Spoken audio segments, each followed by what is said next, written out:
Buenos días, muchas gracias por la invitación a la Facultad de Ciencias. Bueno, un poco sobre lo que la doctora Rosaura nos estaba mencionando, que trabajamos con modelos matemáticos.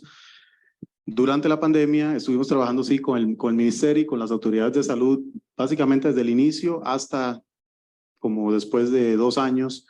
Fue un trabajo arduo y esto tiene algo de relación, no es exactamente ese trabajo que ya lo hemos presentado muchas veces, se han publicado varios artículos, pero esto es algo un poco más nuevo. Esto es con relación igual a modelos matemáticos, pero con un aspecto un poco más social, que es el comportamiento humano adaptativo en este tipo de modelos. Este trabajo es parte del trabajo de mi estudiante de maestría, que recién se graduó hace como 2 semanas, Jimmy Calvo, y tiene que ver con el uso de modelos matemáticos, epidemiológicos, y cómo estos modelos tradicionalmente tienen algunos supuestos que son pues, muy grandes, por ejemplo, la homogeneidad en el comportamiento de los individuos, etc. Ahora voy a abordar un poco más sobre eso.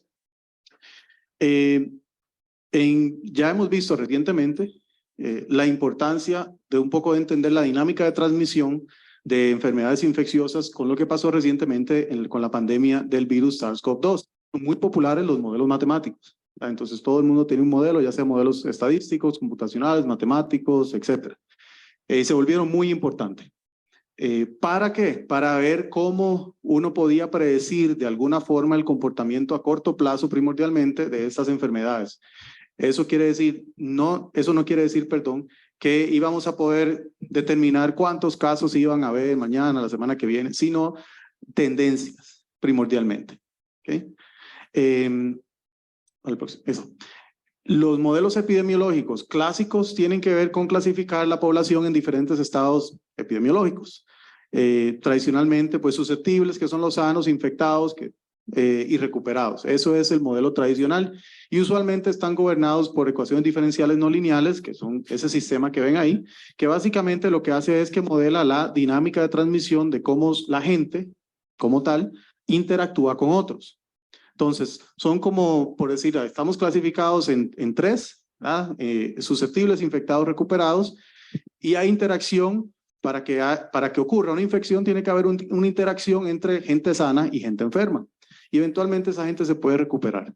Eso es pensando en una enfermedad tipo influenza, tipo donde haya algo donde pueda haber recuperación, que la gente se recupere y ahí queda. De cierta forma puede ser un supuesto con influenza porque sabemos que la gente se puede no necesariamente reinfectar, se puede reinfectar aunque no con la misma cepa, sino con una cepa típicamente cercana a la cepa que se infectó en una temporada por las mutaciones, etc. Entonces aquí tenemos transiciones de cómo la gente puede pasar de ser sano a ser infectado. Por ejemplo, ese primer término que está ahí, que es el menos beta, S por I entre N, lo que nos está diciendo es que hay una tasa de transmisión beta que me va a restar de la gente que está sana. Los S pueden tener interacción con una proporción de los infectados que es I entre N. Entonces le voy a restar a esta tasa de cambio, que son el cambio de los susceptibles con respecto al tiempo. Es básicamente una razón de cambio. ¿Okay? Este proceso no lineal es lo que lo hace muy complejo porque aquí hay una interacción entre pues, 2 variables que son los sanos y los enfermos. Aquí es donde tenemos un poco lo que se ha hecho tradicionalmente por muchos años, por más de 100 años, que es la tasa o la probabilidad de que un susceptible encuentre un enfermo, que es I entre N. O sea, el total de enfermos que hay entre N, que es la población total. O sea, la suma de los S, los I y los R. O sea, todo el mundo en este universo que creamos. En este caso, los recuperados están denominados por ese tilde por la notación que usamos un poco más adelante. Y para no entrar en mucho detalle matemático aquí, lo que quiero decir es que en esta interacción de I entre N, aquí es donde vamos a hacer un cambio en el número, cómo la gente se contacta con otros, cómo los susceptibles contactan a otros. Aquí lo que estamos diciendo es que una persona susceptible puede tener contacto con un enfermo y se puede enfermar, sí, ¿verdad? Dependiendo de lo que sea beta, se puede enfermar o no y ahí sigue el proceso, ¿verdad? Entonces, los susceptibles con el tiempo, si modelamos, si graficamos esto, van bajando, los enfermos van subiendo y eventualmente los recuperados. Y llega a un estado como que todo se queda igual después. Y eso lo vamos a explicar un poco más adelante. Aquí lo que no estamos, ese es el modelo clásico. Aquí lo que estamos, o lo que propusimos fue incluir una función que me va a cambiar un poco cómo las personas tienen contactos. Entonces ya yo no quiero necesariamente tener contactos con I entre N. Ahora yo quiero desagregar esos contactos. Yo quiero poder decirle o la gente pudiera tener una decisión de cómo se contacta con otros. ¿Okay? Que no sea simplemente que es una fracción de I entre N, sino que yo puedo de cierta forma tomar una decisión y decir, bueno, si hay X cantidad de enfermos, pues voy a tener más contactos o no con las personas, etc. ¿Okay? Y así con el proceso. Sí, el próximo. Que entonces, aquí tenemos los parámetros que controlan el modelo, que es la probabilidad de enfermarse, o sea, la tasa de transmisión, y eso uno lo puedes agregar como la probabilidad de contagio por el número de contactos efectivos. O sea, que no necesariamente porque una persona esté enferma, va a contagiar a la otra independientemente si hay contacto o no, si estamos cerca o no. Eso lo pudieron ver durante la pandemia, posiblemente en sus propios hogares, si habían más de 2 personas o 3, donde a lo mejor una persona se enfermaba y alguna otra no se enfermaba, a pesar de que estaban bajo el mismo techo. Y eso con influenza o COVID, etcétera, con otros, con enfermedades infecciosas transmisibles. En este caso, la tasa de recuperación, tasa de mortalidad. Esta función G punto va a ser la función de incidencia, que va a determinar los números de contactos, la tasa a la que los susceptibles contactan a otros. Esta función que va a ser, bueno, la función G por I entre N es la tasa a los que susceptibles contactan a los infectados, y esto es básicamente lo que controla la propagación de la enfermedad. Próximo. Entonces, hay algo muy interesante y es el comportamiento por estado de salud, que es, durante la pandemia, que lo vimos recientemente, las personas toman decisiones con base en lo que está pasando. ¿Okay? Cuando estábamos en plena pandemia, que todo el mundo estaba asustado, todo el mundo, bueno, también por razones ya más a las autoridades de salud, pues la gente estaba en las casas, etcétera, pero la misma gente tomaba decisión de no acercarse con personas fuera del núcleo familiar, o cuando iban al supermercado, pues no tenía mucho contacto o casi nada de contacto con las personas, y eso era una decisión que la mayoría de individuos tomó por sí solo. ¿Okay? Más allá de que las autoridades, ya sea aquí en Costa Rica o en cualquier otro país, decidieran tomar otras medidas específicas para el distanciamiento, etcétera. La mayoría de la gente adoptó distanciamiento, el uso de protección personal como mascarilla, alcohol en gel, lavarse las manos, etcétera. Entonces, esto usualmente no se ve reflejado en estos modelos, que tradicionalmente lo que me dicen es, bueno, todo el mundo es igual, los susceptibles todos son igual, los infectados todos son igual, los recuperados todos son iguales, todos se mezclan y eventualmente hay una infección y crecen los infectados, etc. Pues sabemos que no es así, esos son supuestos muy grandes, la homogeneidad en una población es un supuesto muy grande, porque pues hay diferencias de grupos etarios, hay diferencias de los sistemas inmunes, entre otras, muchos. Pero entonces, ¿cómo podemos hacer estos modelos que son tan útiles? No para predecir, sino para proyectar y ver comportamientos en poblaciones, cómo pudiéramos hacerlos un poco más cercanos a la realidad. Pues resulta que, resulta que podemos hacerlo, o que al menos se ha empezado a trabajar en eso. En el 2011, y este trabajo está basado en un artículo que salió en PNAS, que es Proceeding National Academy of Sciences, con un artículo de Fenichel y otros, donde ellos usaron un modelo de estos tipos epidemiológicos y lo que dijeron es, ¿qué tal si podemos desagregar los contactos y que la gente, en un modelo determinístico de ecuaciones diferenciales donde no hay aleatoriedad, la gente pudiera tomar decisiones y decir, bueno, es que hay muchos infectados, no quiero tener tantos contactos. O hay muchos recuperados, está todo bien, voy a tener inmunidad de rebaño, me la juego para salir. Ese modelo salió, o esa teoría que es reciente, es de 2011, ahí fue que nos basamos en este trabajo. Entonces, podemos, de cierta forma, desagregarlo en diferentes comportamientos, el comportamiento epidemiológico, el comportamiento económico, que eso fue lo que pasó durante la pandemia. Al inicio, lo más importante era la salud. Luego, no tan mucho después, el factor económico jugaba un papel importante y de ahí se iban basando las decisiones que se iban tomando en el país. Entonces, En este proyecto, pues hicimos algunas propuestas para resolver los dos problemas y tratar de extender estos resultados teóricos. Cabe destacar que recientemente estos resultados teóricos que obtuvimos son los primeros desde el 2011. Los artículos que salieron después de 2011 son aplicaciones directas de la metodología. Y Jimmy pues logró avanzar un poco, aunque fue poco, pero fue importante avanzar un poco esta teoría. Entonces hay dos cosas, que es la desagregación de los contactos, que es decir, entre todos, sino que voy a tener diferencia de contactos de susceptibles, infectados y recuperados, o los estados epidemiológicos que fueran, versus el adaptativo, que es que hoy yo decido cuántos contactos voy a tener con cada persona, o con cada grupo, perdón. Pero mañana, o sea, tiempo más uno, digamos día por día, mañana, voy a volver a decidir. Eso es comportamiento adaptativo. O sea, que voy a tomar, es de cierta forma es inteligencia artificial en un modelo determinístico. ¿Okay? Este fue el primer artículo que publicamos, que salió este año, a inicios de año, como en marzo, por ahí más o menos.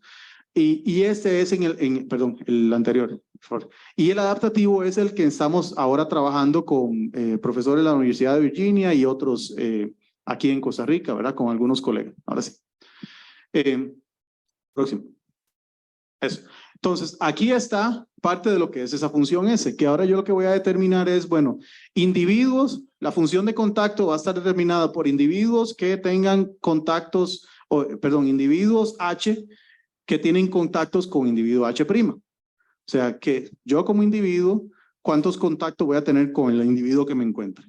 Y eso va a estar determinado por los estados de salud, que son los S, los I, los S tildas, que son pues susceptibles, infectados y posiblemente recuperados.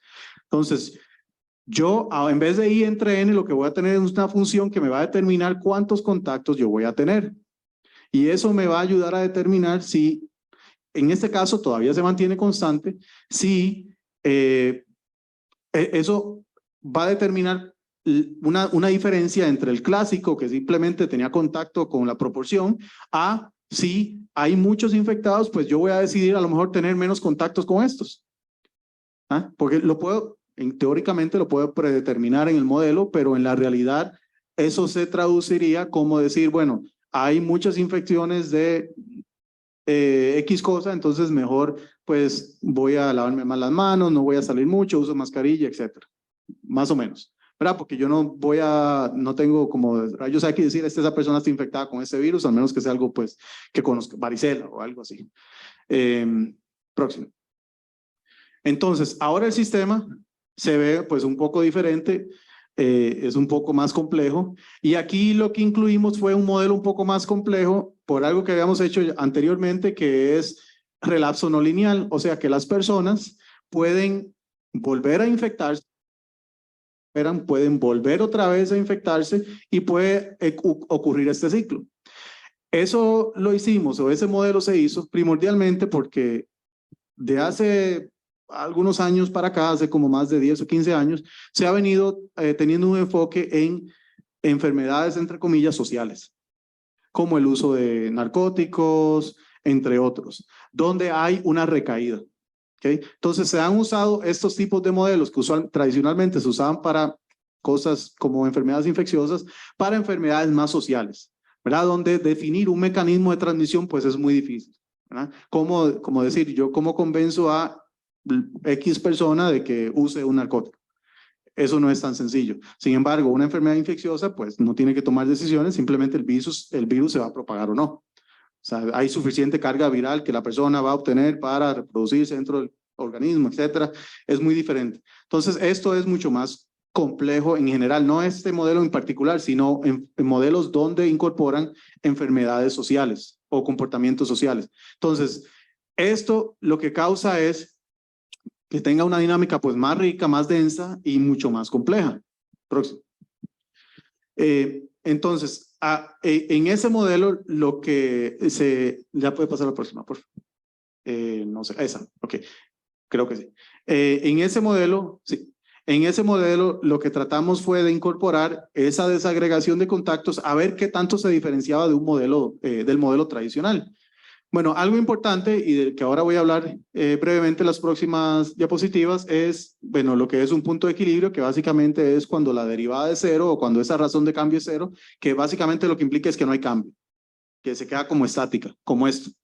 ¿Verdad? Que como aquí aquí hay cosas que están pasando, o sea, esa razón de cambio de SDT, o sea, el cambio de los susceptibles con respecto al tiempo, pues se está moviendo. Aquí está, bueno, esta es I de IDT, entonces va bajando, va subiendo para diferentes valores de parámetros, pero eventualmente en el tiempo 10 a la 4 unidades de tiempo, no importa, pues como que llega a un punto donde ya no se mueve más. Ahí es un punto de equilibrio.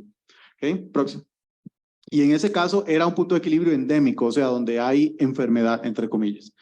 Entonces, esto es muy importante. Yo sé que lo escucharon mucho durante la pandemia con otra terminología, pero eso es el número básico reproductivo. El número básico reproductivo básicamente lo que mide es la velocidad de propagación de una enfermedad al inicio, cuando la mayoría de las personas son susceptibles y usted introduce un infectado en la población.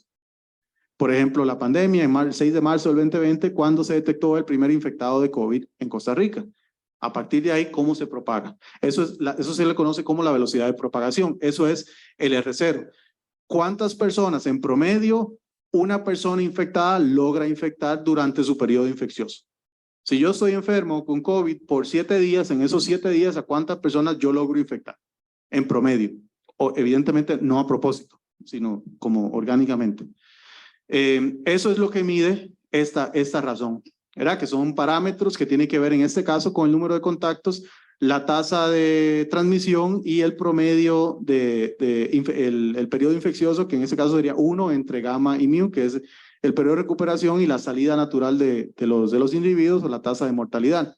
Los que ustedes escucharon durante la pandemia, por mucho tiempo, fue la famosa tasa R o RT, que es básicamente algo muy similar. Esto es como decir la tasa R, que no tiene ningún sentido, la verdad.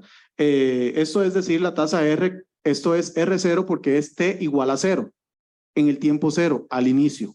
El problema cuando uno ya no está al inicio de una epidemia o de la pandemia en aquel momento, es que ya uno tiene que saber el número de personas que son recuperados o que ya no son susceptibles en cada momento. Eso era imposible. Entonces, decir que la tasa R era tal cosa, pues en realidad no decía mucho, aunque teóricamente sí funciona, pero teóricamente, pues en un modelo, pues yo sé todo lo que pasa, pues yo controlo todo, pero en la realidad, pues no era tan funcional, o a lo mejor como se escuchaba. Próximo. Entonces, aquí para hacerlo más fácil y en realidad a lo mejor no es tan relevante, lo que hicimos fue poner estos parámetros como razones entre los contactos con los infectados, los susceptibles, recuperados, etcétera, y algunas tasas que salen naturalmente. Esto es, por ejemplo, la probabilidad de sobrevivencia, y esto es como un R0, pero viniendo de la parte de relapso no lineal. Y las variables las normalizamos para hablar de proporciones y no de números absolutos. Próximo. Y muy brevemente, bueno, los coeficientes de los puntos de equilibrio, sale una cúbica y lo que queremos ver es si los coeficientes podemos determinar cuántas raíces positivas de ese polinomio vamos a tener. O sea, que estemos en el primer cuadrante porque las poblaciones son positivas. Próximo. Entonces, estos puntos de equilibrio van a ser dependientes de estas razones, y que ahora en la próxima yo creo que es más, aquí es donde es un poco más interesante. Esto se le conoce como una bifurcación, y esto es una bifurcación hacia adelante y hacia atrás, porque aquí en el 1 empieza un poco hacia adelante y luego se devuelve y luego vuelve otra vez. Eso lo que significa es lo siguiente: cuando usted tiene un modelo epidemiológico clásico como el que vi al inicio, cuando esa tasa de R0, o sea, el número básico reproductivo, es mayor a 1, hay epidemia. Si es menor a 1, no hay epidemia. Eso es lo que ustedes escucharon durante la pandemia por mucho tiempo. Pero ¿qué pasaba? Hablaban de la tasa R y la tasa R era 0.8, 0.7 y pasaban semanas y el COVID ahí estaba y nunca se iba. Entonces, ¿por qué? Sí, teóricamente no debe pasar. La razón es porque hay muchos factores que no se toman en cuenta Y por eso es que hay que tener mucho cuidado cuando se hablan de esas tasas. En este caso, lo que estamos diciendo es, a pesar de que el R0 es mayor a 1, es posible que tengamos una población de infectados muy pequeña, a pesar de que debería haber una epidemia. Puede pasar. Por ejemplo, usted está en un estado como Wyoming, en Estados Unidos, donde el próximo vecino está como a 10 kilómetros, pues va a ser muy difícil que una enfermedad infecciosa fuera de la ciudad se propague, porque la gente está pues más desagregada, más apartada, etcétera. Entonces pueden haber factores donde a pesar de que existan condiciones donde pueda haber una epidemia, pues no la haya por otros factores más sociales. Y eso es lo que tratamos de hacer con esto. Esto es lo que se le conoce como un punto de equilibrio, pero es inestable, o sea que todo se repele. Que si yo empiezo aquí, esto se va para arriba, y si yo empiezo acá, pues se va para abajo, que es donde ya no hay nada. Entonces, o podemos tener una epidemia muy grande o podemos tener una epidemia más pequeñita, y eso va a depender de otros factores que son, digamos que un poco más sociales. Próximo. Esto es algo muy similar, pero solamente donde tenemos dos puntos de equilibrio, y en este caso se le conoce como una bifurcación hacia atrás, donde empieza en 1, pero a pesar de que el R0 es menor a 1, que no debería haber epidemia, pueden existir condiciones para tener una epidemia que va a depender de la cantidad de infectados que existe en la población. ¿Okay? Próximo. Entonces podemos tener pues estos diferentes puntos de equilibrio que están determinados por, en este caso, por esta región número 3. Y estas son las series de tiempo, cómo se ven, ¿verdad? Para diferentes parámetros, y esta es la bifurcación. Próximo. Próximo. Okay. Eso era con las tasas de contactos constantes. Pero ¿qué pasa cuando son adaptativas? Cuando son adaptativas, ahora lo que les expliqué hace un rato es que en vez de yo decidir, voy a tener X cantidad de contactos susceptibles, infectados, recuperados durante mi tiempo, predeterminado, ahora yo voy a decir, tiempo 1, ok, estos son los contactos que voy a tener. Tiempo 2, estos son los contactos que voy a tener. Tiempo 3, y cada unidad de tiempo yo puedo cambiar la cantidad de contactos que tengo. Eso lo que implica es que en cada unidad de tiempo yo tengo un sistema nuevo, que ese sistema que parecía muy complejo, a lo mejor si no son de mate, pues los van a ver y lo que ven son jeroglíficos, pero ese sistema es como tener ese sistema por cada unidad de tiempo uno nuevo. Eso lo hace muy complejo y muy difícil de estudiar y muy difícil de avanzar teóricamente y tener resultados teóricos que no sean necesariamente solo simulaciones. Próximo. Okay, entonces, bueno, eso fue lo que acabo de decir. Próximo. Entonces, en estos modelos, básicamente lo que tendremos es como que un agente de decisión será el individuo que va a representar a la población y va a tener un espacio de estados, que en este caso, pues los susceptibles, infectados y recuperados temporalmente, y las acciones van a estar determinadas por un intervalo donde voy a tener un posible rango de contactos desde 0 hasta el máximo que pudiera tener. Entonces, de cierta forma, es como tener un poco de inteligencia artificial en modelos determinísticos. Próximo.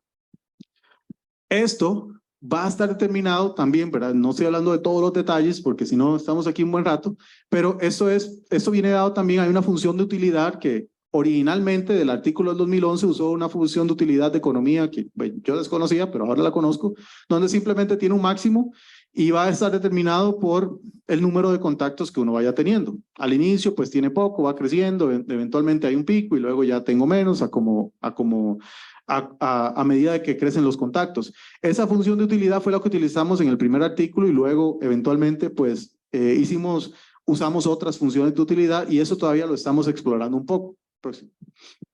Entonces,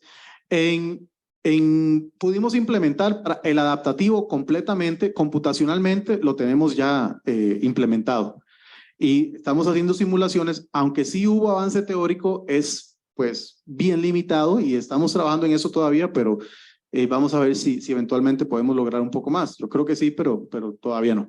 Entonces aquí lo que podemos ver es que en el tiempo las personas susceptibles y los recuperados sí cambiaron, ¿verdad? De esos son el número de contactos y en el tiempo cambiaron el número de contactos, iban cambiando, se iban adaptando a la situación que estaba pasando en el modelo. Próximo. Y eso es para otra función de utilidad, pues un poco diferente a esta, ¿verdad? Un poco más, aquí el máximo pues es un poco más, no es, o sea, es igual el máximo, pero esta está un poco más estrecha y se ve el cambio en el comportamiento de los individuos. La curvatura es un poco diferente en esta que en esta. Y así estamos explorando otras funciones de utilidad, inclusive algunas que tengan pues varios máximos, por decirlo de alguna forma, o sea, varias montañitas. Ok, próximo. Esto es un poco la diferencia de que es una gran diferencia entre el adaptativo y el que no es adaptativo. ¿Sí? Hay una diferencia enorme. Eso es un poco lo que vimos en la pandemia, ¿verdad? Ya sea forzado, ¿no? Por las razones que fueran, pues la gente disminuyó mucho el número de contactos, mucho. Y eso incluye las medidas sanitarias, incluye el distanciamiento, incluye no salir mucho, etcétera. Entonces, sí hay una diferencia bien grande en el comportamiento. Eso, el caso de la pandemia es un caso extremo, pero hay muchos otros casos. No sé, se detecta en la Facultad de Ciencias un brote de, no sé, de hepatitis. Y la decana va a decir, bueno, esta semana nadie viene, todo el mundo virtual. Ya ahí hubo una desagregación, ya los contactos se van a disminuir por X cantidad de tiempo hasta que todo se calme y ya volvemos otra vez. Okay. Esas son medidas que se pueden tomar.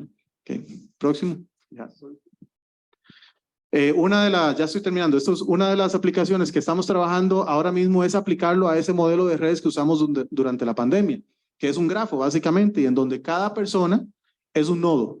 ¿Verdad? Y aquí estamos divididos en 3 capas, que es nuestro núcleo familiar, el número de contactos que tenemos, lo social, que son los amigos, compañeros de universidad, y los esporádicos, cuando vamos ahí a tomar café en alguna soda, etc.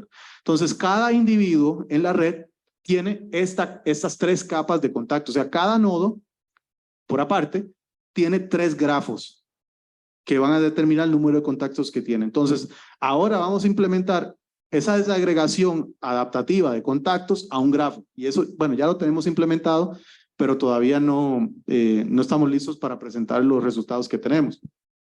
Y esto va con base en lo que se hizo en Costa Rica durante la pandemia. Y esto lo estamos trabajando también con gente de Estados Unidos. Ok, próximo. Entonces, nada más para terminar, pues se estudiaron varias formas de incluir este tipo de desagregación de contactos, que es como lo más relevante.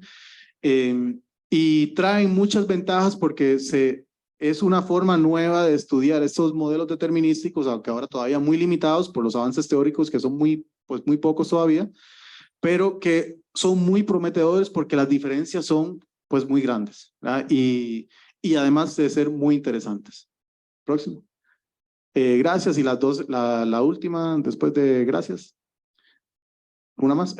Este es el artículo original. Okay, de Fenichel, que está en la Universidad de Yale, y un montón de otra gente más, que algunos los conozco. Y este fue el que publicamos a inicio de año con mi estudiante Jimmy Calvo Monge, los docentes de la Escuela de Matemática también, Juan Gabriel Calvo y Darío Men. Entonces, por el momento eso es. Muchísimas gracias, don Flavio.